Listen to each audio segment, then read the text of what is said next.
My YouTube family, welcome to my channel. आप सभी का हमारे YouTube channel Hima stories of world में स्वागत है। उम्मीद करते हैं आप सभी बढ़िया होंगे, स्वस्थ होंगे और अच्छे होंगे। फ्रेंड्स, तो आ गई है आप सभी के लिए एक और नई मजेदार और जोरदार कहानी, जिसे सुनकर आप सभी को आने वाला है बहुत ही मजा।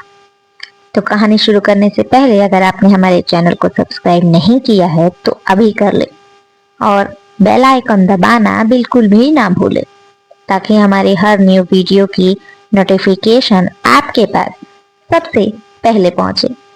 तो चलिए आपका ज्यादा समय ना लेते हुए कहानी शुरू करते हैं। आज की हमारी कहानी का नाम है ससुर बहू का वैलेंटाइंस डे। ये कैसे हो सकता है? वैलेंटाइंस डे तो कपल्स का होता है, फिर आखिर ससुर और बहू का कैसे? आइए आगे जानते हैं। वीडियो में है बहुत ही धमाकेदार ट्विस्ट, तो प्लीज वीडियो को एंड तक जरूर देखें और बीच बीच में स्किप तो बिल्कुल भी ना करें। ये कहानी है एक प्यारे से परिवार की, जहां पर 4 लोग रहते थे। ससुर जी वेद प्रकाश जी और सास का नाम था कलावती। कलावती बहुत ही सीधी सादी थी, पर ससुर जी बिल्कुल भी नहीं, एकदम अपोजिट थे। उन दोनों का एक बेटा था जिसका नाम था रोहित।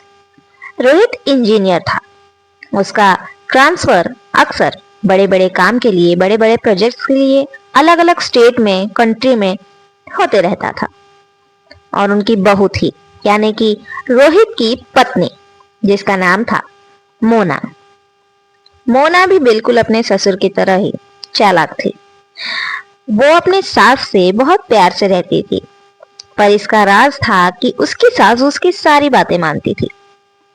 वो बहुत ही भोली भाली थी, जो भी जैसा भी कहता बस वैसे ही करती जाती थी। मोना की सास बहुत ही सिंपल थी, इस वजह से वेद प्रकाश उसे मानता नहीं था।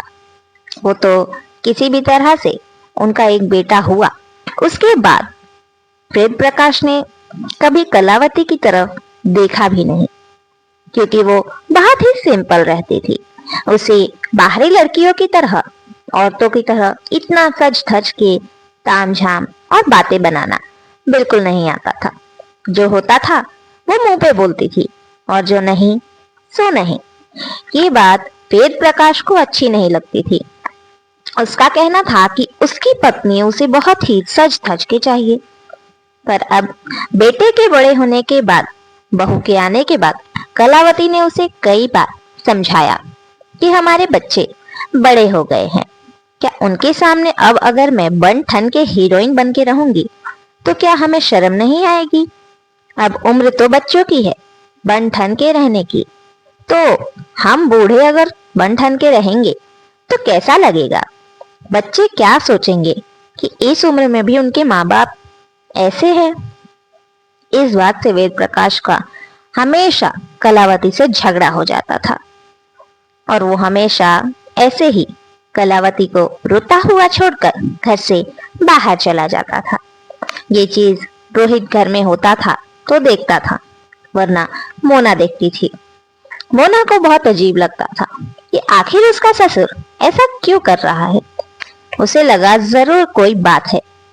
उसने अपने ससुर जी की जासूसी करना चालू कर दिया, और उसने पता करना चालू किया कि आखिर क्यों उसका ससुर उसकी सास को नहीं मानता है।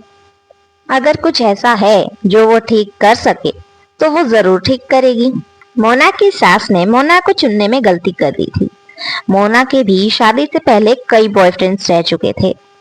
कुछ बॉयफ्रेंड से तो वो अभी भी बात करती है, क्योंकि रोहित ज्यादातर बाहर ही रहता है। इस वजह से मोना हमेशा बाकी लड़कों से भी बातचीत करती रहती थी। इसलिए उसे ये लगता था कि जरूर उसके ससुर में कुछ तो गड़बड़ है, जिस वजह से वो उसकी सास से झगड़े करने के बहाने ढूंढते हैं।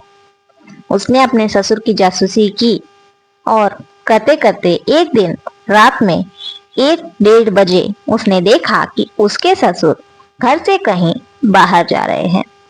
उसने सोचा कि टहलने जा रहे होंगे, नींद नहीं आ रही होगी। इस उम्र में तो ऐसा होता ही है। और उस वक्त मोना अपने बॉयफ्रेंड से बात कर रही थी। उसके बाद अगली रात को फिर से उसी समय में मोना ने फिर अपने ससुर को बाहर जाते देखा। उसे शक होने लगा। अगले दिन सुबह अपनी सास की गैर मौजूदगी में मोना अपने ससुर के पास जाती है और उनसे पूछती है, ससुर जी, कल रात को मैंने आपको 1-1:30 बजे कहीं जाते हुए देखा था, आप कहाँ गए थे? तभी वेद प्रकाश बोलता है, वो बहू, मुझे नींद नहीं आ रही थी, इसलिए मैं थोड़ा टहलने के लिए बाहर गया था। तभी बहू ने कहा, ससुर जी, मुझे इतना भी मूर्ख मत समझिए। आप कहाँ गए थे, सच बताइए। मैं आपको 2-3 दिनों से नोटिस कर रही हूँ। आप हर रात ऐसे ही उसी समय बाहर क्यों जाते हैं? मैं आपकी इज्जत करती हूँ इसलिए आपका पीछा नहीं करती। चुपचाप मुझे बताइए कि आप आधी रात को कहाँ जाते हैं, वो भी सासू माँ को अकेला छोड़कर, उनसे झगड़ा करके। क्यों करते हैं आप ऐसा? वेद प्रकाश की बोलती बंद हो गई थी।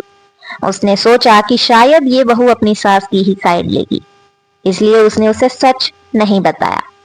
उसने कहा, बेटा, क्या करो, तुम्हारी सास ना तो सज धज के रहती है, ना ही अच्छे से बन-ठन के रहती है, और एकदम बोरिंग से कपड़े पहन के। मुझे ये चीजें अच्छी नहीं लगती। मैं बाहर जाकर बैठता हूँ या सोता हूँ, फिर सुबह घर में आ जाता हूँ।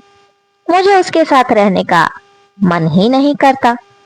उसके बाद मोना को उसने बातों में बहलाकर वहां से भगा दिया। पर फिर भी मोना को शक था कि जरूर ये झूठ बोल रहे हैं।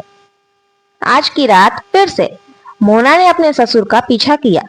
वो जब घर से बाहर गए तब मोना उनके पीछे पीछे जाने लगी और उनका पीछा करते करते बीच बीच में कई बार ऐसा हुआ जब वेद प्रकाश पीछे मुड़कर देखता था तब मोना छिप जाती थी। उसके बाद बहुत पीछा करने पर आखिर वेद प्रकाश उस जगह पर पहुंचा जहां वो हर रोज जाता था।